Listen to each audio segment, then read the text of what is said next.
Israel Hezbollah উত্তেজনার মধ্যে নতুন একটি ব্যালিস্টিক ক্ষেপণাস্ত্র এবং একটি upgraded one way attack drone সামনে আনলো ইরান। শনিবার তেহরানে এক সামরিক কুচকাওয়াজে নতুন এসব যুদ্ধাস্ত্র উন্মোচন করে দেশটি।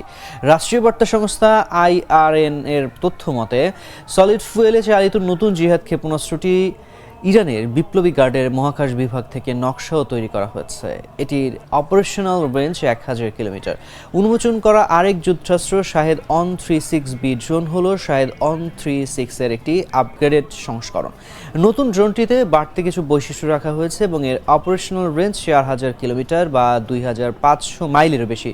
এদিন ইরানের সঙ্গে 80-র দশকের যুদ্ধ স্মরণে আয়োজিত বার্ষিক কুচকাওয়াজে অংশ নেন ইরানের নতুন প্রেসিডেন্ট মাসুদ পেজিশকিয়ান। তিনি বলেন, আজ আমাদের প্রতিরক্ষামূলক এবং প্রতিরোধ ক্ষমতা এতটাই বেড়েছে যে কোনো দানও আমাদের প্রিয় ইরানের প্রতি আগ্রাসনের কথা ভাবেও না।